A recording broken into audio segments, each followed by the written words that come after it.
Salut à tous, on se retrouve aujourd'hui pour parler du FC Barcelone en ce vendredi 2 septembre et on commence directement avec les photos du dernier entraînement du Barça. Vu que le Barça prépare son gros match demain soir à 21h, le Barça se déplace du côté du FC Séville. Donc préparation pour ce gros match demain du côté de Séville. Donc les photos de l'entraînement du jour. Donc une petite particularité par rapport à cet entraînement qui ne s'est pas déroulé au centre d'entraînement comme d'habitude, mais plutôt du côté de l'Estadio, donc le stade Johan Cruyff, donc en gros le stade de l'équipe B, le Barça Athlétique, parce qu'en gros ça a été un entraînement à porte ouverte pour les enfants de sociaux sur la liste d'attente. Donc une journée exceptionnelle pour beaucoup d'enfants qui sont venus regarder les stars du Barça s'entraîner. Donc merci de nous avoir invités. Donc là par exemple sur le Twitter officiel du Barça. Donc voilà en gros les photos de l'entraînement. Donc c'était hier soir l'entraînement voilà, qui s'est déroulé en porte ouverte on va dire du côté du stade Johan Cruyff.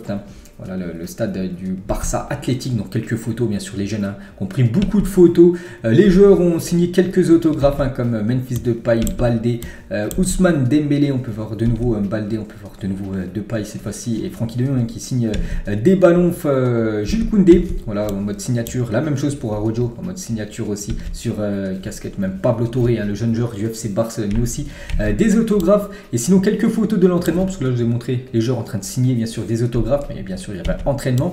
Donc une petite photo de Robert Lewandowski, Frenkie de Jong, Pjanic, on peut voir Dembélé ou même Gavi, voilà pour être complet bien sûr sur les joueurs sur cette photo. Ter Stegen qui aura du boulot demain vu que Séville c'est quand même une redoutable équipe en face.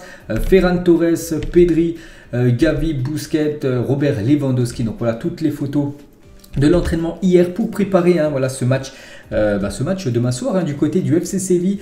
Donc là c'est voilà, on est au mois de septembre, donc là c'est la cadence d'un match tous les 3 jours. Ça rentre en vigueur parce qu'il y a la Ligue des Champions qui rentre en vigueur. Donc là demain déplacement à Séville, mercredi prochain réception de l'équipe de Plzen, ensuite le week-end prochain déplacement à Cadix et l'autre semaine, en milieu de semaine, ça sera certainement le mardi, déplacement au Bayern Munich pour la deuxième journée de Champions League. Puis après il y aura ce Barça Elche avant la trêve internationale, donc avant le 17 septembre qui est prévu quand même dans 15 jours les gars. Le Barça va jouer 1, 2, 3, 4, 5 matchs, 5 matchs en 15 jours, donc voilà l'intensité bien sûr maintenant ça rentre en compte. En gros il va falloir répondre présent et ce dès demain contre l'équipe du FC Séville. Et concernant ce match on peut voir l'arbitre de la rencontre demain, ça sera Matelaouz, donc l'arbitre en gros avec la tunique jaune, et celui qui sera à la VAR ça sera Manzano qui sera à la VAR demain pour cette rencontre. On va parler maintenant du mercato. Ça y est, on est le 2 septembre, la fin du mercato dans les gros championnats. Et du côté du FC Barcelone, c'est fini. Donc Bellerin, oui, Marcos a lâché. Donc Marcos Alonso, ça va le faire. On va en parler bien sûr. Donc ça, c'est la une journal Mundo Deportivo aujourd'hui et la une journal Sport Fichados, donc en gros signé, donc Marcos Alonso et Bellerin. Donc on commence tout d'abord avec Hector Bellerin, donc en gros une recrue surprise on peut dire pour le FC Barcelone, parce que vous savez je fais une vidéo tous les jours, 2 jours du Barça, et on n'avait jamais annoncé comme une arrivée comme Hector Bellerin du côté du FC Barcelone, et ça s'est fait souvent dans les dernières heures du mercato, les clubs font des recrues surprises. Voilà la recrue surprise du côté du Barça, et c'est officiel, Bellerin s'engage avec le Barça jusqu'au 30 juin 2023, donc en gros une saison, jusqu'à la fin de la saison il s'engage. Donc belle recrue, donc ancien joueur de Arsenal, ancien joueur du Betis Séville, donc il connaît très bien le championnat espagnol, il est espagnol également, donc il n'y aura pas de problème de langue bien sûr pour Hector Bellerin.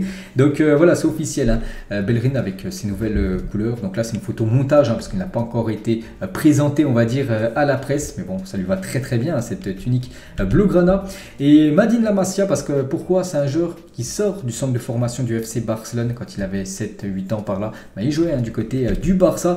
Donc voici comment Hector Bellerin a joué à la Masia. Donc ils ont ressorti des vidéos sur le Twitter officiel du FC Barcelone de Hector Bellerin à l'époque quand c'était un joueur du Barça. Bon après il a quitté bien sûr le Barça pour jouer dans d'autres clubs européens, mais quand il avait été interviewé par le Barça TV on va dire, quand il était jeune, un rêve qui devient réalité pour Hector Bellerin. Mon rêve est de jouer en équipe première du Barça. Donc il n'avait jamais joué avec l'équipe première, chose faite maintenant. Bon, il n'a toujours pas joué, mais bon c'est un joueur du Barça, le Barça l'a acheté, c'est pour jouer en équipe première.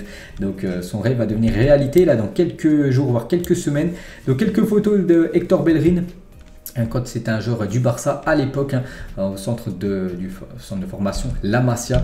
Voilà quelques photos de l'ancien Blaugrana. Maintenant il revient aux bases, on peut dire, Barça un jour, Barça toujours, bienvenue. Hector Bellerin, il a eu un petit message aux fans, un voyage qui a commencé quand j'avais 7 ans, aujourd'hui on se retrouve, en mentionnant le FC Barcelone, qu'il a toujours rêvé de revenir jouer du côté du FC Barcelone, chose faite pour ce défenseur droit. C'est que j'ai oublié de le dire, les défenseurs droits, on sait que le Barça cherche absolument un défenseur droit, donc du coup c'est lui. Pourtant il y a eu beaucoup de noms qui ont circulé, Thomas Meunier, il y a eu Foy, il y a eu Wan-Bissaka, il y a eu Achraf Hakimi, donc vraiment il y a eu tellement de noms sur ce côté droit de la défense qui ont circulé. Du coup c'est lui, les gars, qui a été recruté. Il a déjà été aussi inscrit par le Barça en Liga, donc voilà, pas de problème, comme Jules Koundé où ça a pris pratiquement 10 jours pour qu'il soit inscrit en Liga. Voilà, il a été recruté et dans la foulée inscrit par le Barça en Liga, donc il peut jouer dès demain si Xavi compte sur lui. Bon, je sais pas, je suis pas Xavi, mais voilà, s'il compte sur Hector Bellerin demain, il peut être déjà dans le groupe Blaugrana. Et l'autre recrue, les gars, donc c'est Fabrizio Romano qui le dit, donc c'est officiel, confirmé. Marcos Alonso quitte Chelsea en résiliant le contrat par consentement mutuel comme prévu avec l'équipe de Chelsea. Donc il sera dévoilé comme nouveau joueur du Barça dans la matinée. Donc ça c'est un tweet de Fabrizio Romano hier soir, donc dans la matinée. Donc là, quand je fais la vidéo, il est exactement midi. Voilà, je vais sortir la vidéo après à 16h30. Donc pour l'instant, j'ai pas vu encore d'annonce que c'est officiel, mais bon, à tout moment, ça sera officiel l'annonce de Marcos Alonso en tant que nouveau joueur du Barça.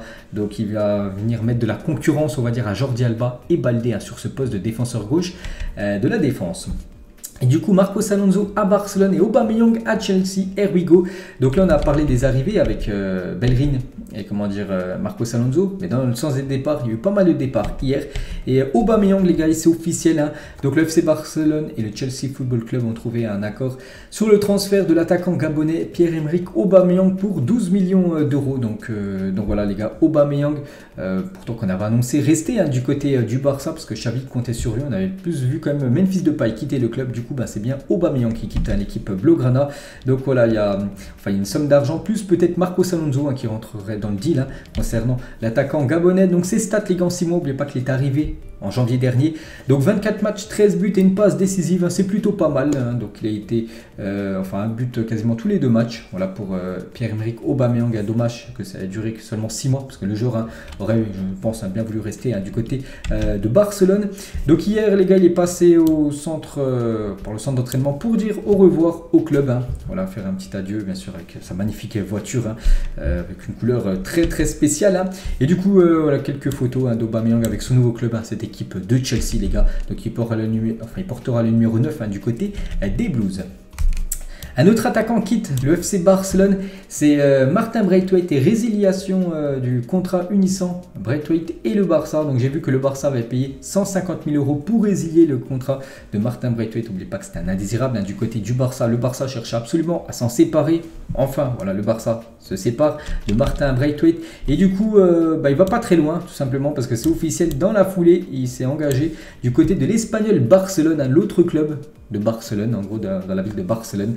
Donc bonne chance à lui du côté de l'Espagnol Barcelone. On pourrait bien sûr le retrouver lors du derby. Un autre départ officiel, un autre attaquant, c'est Udze Abde, prolonge au Barça jusqu'en 2026 et s'en va en prêt une saison à Osasuna. Donc voilà, tout est dit sur cette image. Donc voilà, il prolonge un peu plus, de quelques saisons en plus, jusqu'en 2026 et est prêté à cette équipe de Osasuna. Comme ça, il pourra prendre de l'expérience. Donc c'est un prêt, donc bien évidemment, à la fin de son prêt, il reviendra du côté de Barcelone. Lui, les gars, lui aussi, il part. Donc c'est Sergino Dest, prêté une saison à l'AC Milan avec option d'achat non obligatoire. Donc voilà, option d'achat de 20 millions d'euros que pourrait récupérer l'équipe du Barça si Dest, l'AC Milan voulait acheter Dest à la fin de la saison. Donc voilà, Dest, les gars, défenseur droit que Xavi ne comptait pas. C'est pour ça que Bellerin a été recruté à la place de Dest. Donc du coup, Dest, c'est vrai qu'il avait très peu joué. Et du coup, direction la Serie A. Bonne chance à lui du côté de l'Italie. Des joueurs qui auraient dû, on a pensé qu'ils allaient quitter le club, du coup il reste Memphis Depay, il reste au Barça. J'ai décidé de rester au Barça, je m'engage pleinement à contribuer à la réussite sportive du club. Donc voilà ce que dit Memphis Depay. Il restera au moins jusqu'à l'hiver prochain, lors de la prochaine fenêtre de mercato, le mercato hivernal qui commencera début janvier. Jordi Alba qui a failli quitter le club hier, dans les dernières heures du mercato, il a finalement décidé de rester au FC Barcelone. Il y avait l'équipe de l'Inter Milan, les gars, qui lui proposait un très beau contrat, mais voilà, le joueur a refusé et souhaite rester du côté de Barcelone, malgré l'arrivée quand même de Marcos Alonso et aussi Baldé qui éclore, donc ça sera compliqué, il le sait, Jordi Alba, pour avoir du temps de jeu cette saison. Bernardo Silva qui a été aussi le gros feuilleton, la grosse envie, on va dire, du Barça pour ce mercato. Du coup, il a dit hier, je n'ai pas eu d'offre d'Espagne, personne n'est venu, je reste à Manchester City, je suis heureux, la décision est prise. Donc maintenant, de toute façon, c'est la fin du mercato, là c'est officiel, il ne sera pas joueur du Barça, malgré que le Barça le voulait absolument, bien sûr, Xavi l'avait dit ouvertement. Donc ça se fera peut-être l'année prochaine, alors du mercato estival 2023. Et Mendes, vraiment pour vous dire les gars que le Barça a essayé de tout faire hier pour recruter Bernardo Silva. Donc Mendes, son agent, et Barcelone ont travaillé toute la journée hier pour la signature de Bernardo Silva. Il fut un temps au Barça où le Barça était convaincu de pouvoir réussir à le recruter, mais ils avaient besoin d'un départ, un gros départ. En gros, peut-être Frenkie de Jong, il aurait quitté le club hier pour rejoindre peut-être Chelsea, parce que Chelsea le voulait. Du coup, peut-être ça aurait pu se faire, mais vu qu'il n'y a pas eu de gros départ du côté du FC Barcelone, en gros un joueur qui coûte très très cher, une grosse rentrée d'argent, c'est pour ça que Silva n'a pas pu être fait. Et Gérard Romero, il a dit la signature surprise était Bernardo Silva. Il y a quelques heures, des négociations entre Mendes avaient eu lieu. Ils étaient convaincus que ça se ferait, mais le football change chaque heure, c'est comme ça, voilà, donc dommage, ça se fera peut-être, comme je l'ai dit, l'année prochaine. Et dans les dernières heures du mercato, nous avons entendu cette rumeur Morata, donc il a mis directement fin aux rumeurs, l'envoyant au Barça. On entendait Morata, peut-être futur joueur du Barça, et du coup, le joueur, dès qu'il a entendu ça, il a mis une photo sur Instagram avec il a mentionné l'Atlético Madrid, qu'il était très bien du côté de l'Atlético. Et du coup, le mercato estival du Barça, c'est fini. Donc, les arrivées, Kessié, Lewandowski, Bellerin, Alonso. Donc, Alonso, je vous l'ai dit, ça va se faire malgré qu'il y ait le petit sablier, mais bon, ça sera officiel dans la journée. Rafinha, Koundé, Christensen, donc gros mercato. Et les départs de Aubameyang, Nico, Abdé, Dest, Coutinho, Braithwaite, l'anglais. Donc là, c'est les gros joueurs de l'équipe première. Si on rajoute même les autres joueurs, par exemple de l'équipe B, comme Wagué, comme Riqui Puig aussi, qui n'a pas été mis avant, Collado en prêt, Umtiti également en prêt, tout ça. Donc voilà, on peut voir vraiment là les départs complets, bien sûr, du FC Barcelone pendant ce mercato. Et le Barça a quand même investi beaucoup d'argent parce que dans les 4 plus gros transferts du côté de la Liga, 3 sont quand même genre du FC Barcelone. Le premier, c'est Tchouaméni, un joueur qui a rejoint l'équipe du Real. Donc deuxième, Rafinha, 58 millions d'euros. Koundé, troisième position, 50 millions d'euros. Lewandowski, 45 millions d'euros, le nouveau numéro 9 de cette équipe Blaugrana. Et une petite info les gars, donc si Lionel Messi devait être vendu à un autre club à l'âge de ses 22 ans, où il était au prime de sa carrière, à combien l'auriez-vous évalué? C'est vrai que des fois on voit des montants complètement fou, des 222 millions d'euros par exemple qu'a déboursé le Paris Saint-Germain pour Neymar. Donc par exemple là c'est Messi les gars, dans cette période de transfert où là vraiment les montants, plus les années passent, plus c'est fou les montants de transfert. Combien aurait été vendu Léo Messi s'il aurait quitté l'équipe du FC Barcelone? Peut-être plus de 250 millions d'euros, ça va pu être le prix de la Pulga. Messi les gars, toujours à Messi, une déclaration de lui, je crois donc c'est un ancien adjoint, c'était l'adjoint de Ronald Koeman du côté du FC Barcelone. Quand Koeman était le coach, donc maintenant lui c'est le coach de l'Ajax Amsterdam. Il a dit Messi au Barça est un leader absolu, surtout à travers ses performances, mais quand il parlait avant le match, tout le monde restait toujours totalement silencieux et le regardait bien sûr. Il a également dit donc Messi est un vainqueur absolu, c'était fantastique de travailler avec. Après l'entraînement, l'équipe faisait des séances de basket et gagner était la seule chose qui comptait. Donc voilà, quelques déclarations bien sûr quand Messi était là par rapport à cet ancien adjoint de Koeman. Regardez le top 4 des légendes de Jules Koundé les gars. Donc au poste de gardien c'est Dida, ancien gardien de la Seleção brésilienne. Marius Trésor les gars en défense centrale, un ancien joueur de l'équipe de France. Zidane en milieu de terrain et Thierry Henry, un ancien joueur du FC Barcelone en attaque. Robert, j'échange ma soeur pour ton autographe. Donc à la fin de l'entraînement, on peut voir un supporter, il a dit ça, Robert, j'échange ma soeur contre ton autographe. Donc je ne sais pas s'il a accepté, ou enfin je ne sais pas s'il s'est arrêté. Robert Lewandowski, et une chose qui est sûre concernant Lewandowski, c'est la dernière info de la journée. Donc Lewandowski est déjà nominé pour le titre de meilleur joueur du mois d'août en Liga. Incroyable, il vient à peine d'arriver les gars, et avec déjà ses 4 buts inscrits, donc il peut déjà remporter son premier trophée individuel du côté du Barça, en gros le prix du meilleur joueur du mois d'août. Donc on verra, c'est lui bien sûr qui remportera. ce trophée. Donc voilà les gars, la fin de cet épisode. J'espère que ça vous a plu. On se retrouve demain. On parlera cette fois-ci du Real Madrid. Bonne journée à vous et à demain.